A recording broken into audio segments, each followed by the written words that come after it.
C'est le temps pour moi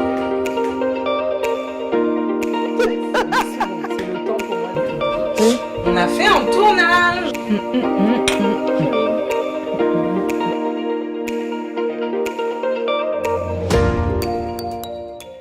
Bonjour à tous, nous sommes le 3 avril. Avril, c'est le mois de sensibilisation sur les maladies sexuellement transmissibles aux États-Unis.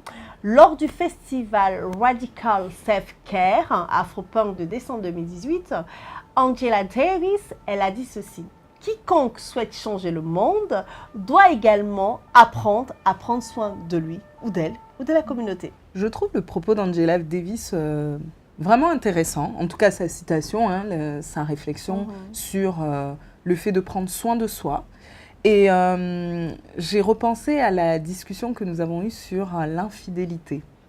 J'ai toujours trouvé ça curieux, voire même hallucinant, lorsqu'il y a infidélité, que les gens soient beaucoup plus préoccupés de savoir s'ils sont aimés plutôt que de se demander si la personne s'est protégée.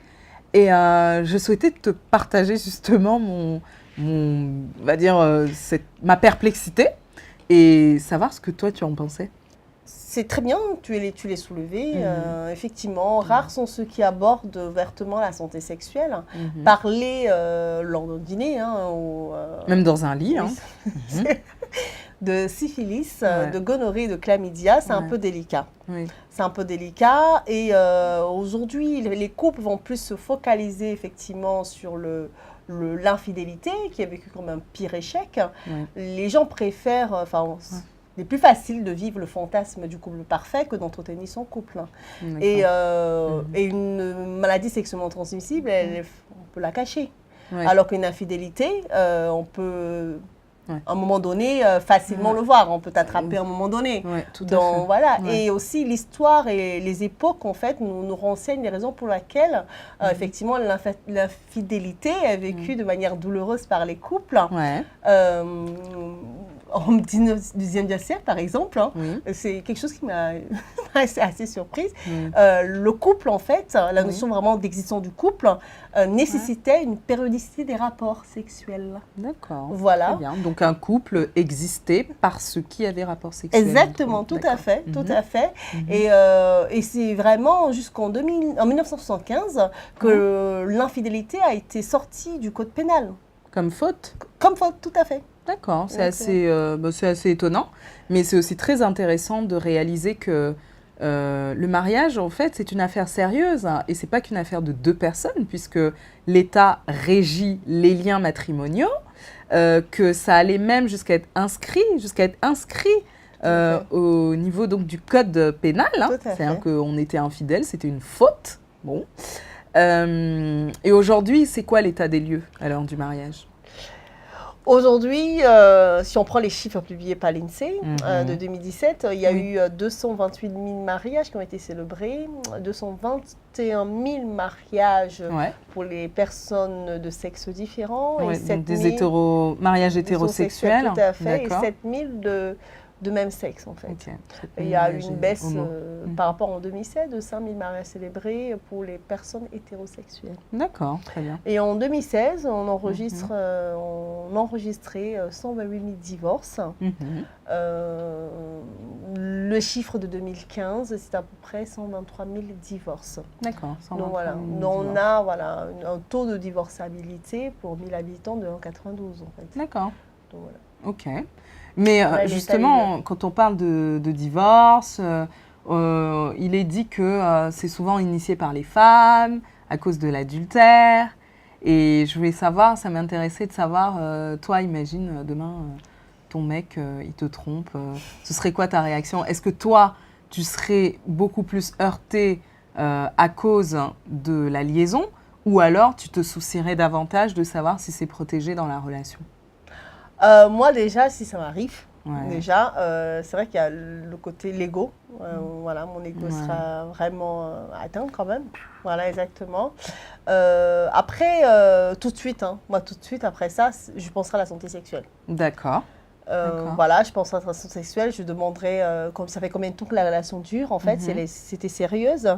Effectivement, lorsqu'il avait les rapports sexuels, est-ce qu'il se protégeait? Il peut me dire, oui, ne t'inquiète pas, je prends mes précautions, mais j'en sais rien. Ah bah, ça, quand il y a adultère, on ne sait plus rien. Voilà, j'en sais rien. D'accord. Donc, du coup, c'est vraiment ça qui mettrait à mal, surtout il faut quand même le rappeler, lorsqu'on a un comportement à risque, en fait, on a 24 heures pour le taux d'exposition, en fait, voilà, des médicaments d'exposition, voilà, exactement. Donc, du coup, quand toi, tu le sais, en fait, que tu as loupé ces 24 heures-là, mais tu as envie juste de péter un câble. Et en plus, notamment parce que la personne, mon homme, si c'est mon homme qui me trompe, hein, il me met dans une situation de stress, d'angoisse, parce que tu vas taper également des bilans sérologiques, tu ne sais pas à quoi t'attendre. Et en plus, si tu aimes la baise, c'est mort, quoi. Oui, tu devras attendre 3 mois, voilà, voir exactement. s'il n'y a pas un problème avec la fenêtre sérologique. Exactement, tout à fait. Tout à fait. Donc, moi, c'est vraiment ça. Donc, heureusement, effectivement, quand tu es éduqué, tu t'éduques à la sexualité. Effectivement, tu sais que tu peux prendre du plaisir toute seule. Oui. Voilà. Donc, mais ce n'est pas suffisant. Tout à fait. Donc, je laisserai les gens aller sur le commentaire, en fait, le descriptif de la vidéo pour avoir effectivement les programmes que tu proposes, notamment sur l'éducation à la sexualité. Donc, voilà. Donc, voilà, quoi. Enfin, oui, ce serait vraiment... moi, ce sera... la santé sexuelle. Parce que je suis éduquée à la santé sexuelle. Donc, ce serait vraiment d'abord l'ego, après la santé sexuelle. D'accord. Écoute, c'est bien parfait. Hein. C'est bien noté, surtout. Et oui, donc on évoque ici les IST, tous les risques en fait encourus lorsqu'on a un rapport non protégé. Pour ma part, je crois sincèrement que l'histoire d'infidélité pose un vrai problème aussi de violence. C'est-à-dire que ne pas se protéger lorsqu'on est en couple, c'est quand même exercer une certaine forme de violence sur autrui. Je ne sais pas si tu me rejoins dans la réflexion ou... Oui, mettre la santé de son partenaire en jeu, effectivement, c'est une forme de violence. Comme on l'a dit, comme j'ai évoqué tout à l'heure, les préservatifs ne sont pas fiables à 100%. Donc, voilà, ils peuvent s'éclater, ils peuvent fuir. Et non, il ne faut pas que les gens l'occultent, ce point-là. Effectivement, quand on s'engage dans le chemin de l'infidélité, il ne faut pas l'oublier. Également, en fait, pour moi, j'appelle ça un comportement à risque. Parce qu'un comportement sexuel à risque, c'est les comportements sexuels qui induisent, en fait, une prise de risque pour la santé publique, également individuelle. Tout à fait. Publique, individuelle, pourquoi? Parce qu'une personne peut se contaminer et contaminer d'autres personnes. Tout à fait. Que la prise de risque soit délibérée ou consciente. Voilà. Oui, tout à fait, consciente ou inconsciente. Donc voilà. Et effectivement, avoir une infidélité, c'est soumettre son partenaire à une forme de stress, à une angoisse, également à des traitements antiviraux lourds. Oui, si jamais il y a contamination, si jamais il est infection au VIH ou à d'autres hépatites. Et aussi, certaines IST ne se guérissent pas. On parle du VIH, l'hépatite B aiguë. Et certaines IST, certes, se soignent, mais elles sont hautement contagieuses. Et également, comme lesquelles, par exemple? Comme, peuvent être contagieuses? Comme la syphilis, comme la chlamydia, la gonococcie, papillovirus, la gale, l'herpès. Donc voilà, avec des conséquences assez graves. Tout à fait. Donc voilà. C'est vrai qu'il y a une longue liste en définitive. Et l'ignorance fait que les gens ne savent même pas que lorsqu'on est exposé à lorsqu'on a adopté un comportement à risque, on peut quand même prendre des dispositions 24 heures. C'est-à-dire en 24 heures, un dispositif peut être mis en place justement pour éviter à la maladie, pour éviter d'être infecté, on va dire. Infecter le corps, quoi. Donc, mais ça, il faut le savoir. Tout à fait. Normalement, en fait, lorsqu'on a un comportement à risque, il est important d'aller vers les centres en fait, de soins à les 24 heures. Il y a les traitements qu'on appelle post-exposition. Ces traitements-là permettent également de se protéger son partenaire et d'autres futurs partenaires, en fait. Donc ça, il faut que les gens le sachent. Donc lorsqu'on a un comportement à risque, il faut aller consulter dans les 24 heures ce comportement à risque. Mais tu avais évoqué une fois des chiffres, en fait, VESPA.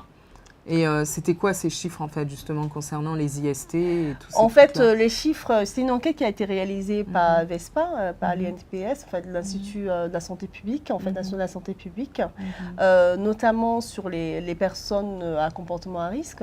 8,2% de personnes qui ont un comportement sexuel à risque, quand même, ont déclaré qu'ils n'ont pas eu, ils ont eu des relations sexuelles non protégées des 12 précédents mois. Oui. Par exemple, 12% d'hommes d'origine d'Afrique subsaharienne ont eu des comportements à risque. Dans les 8% déclarés les 8% déclarés, tout à fait, 8,2%.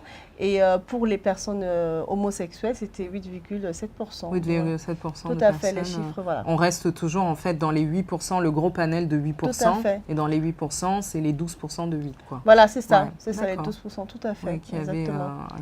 Voilà, comportement à risque. Voilà. Okay. Je vais sortir mon téléphone pour vous lire la définition de la santé sexuelle. Assez intéressant de l'OMS. Qu'est-ce que dit l'OMS? La santé sexuelle est un état de bien-être physique, émotionnel, mental et social associé à la sexualité. Elle ne consiste pas uniquement en l'absence de maladies, de dysfonction ou d'infirmité. La santé sexuelle a besoin d'une approche positive et respectueuse de la sexualité et des relations sexuelles. Et la possibilité d'avoir des expériences sexuelles qui apportent du plaisir en toute sécurité, sans contrainte, discrimination ou violence.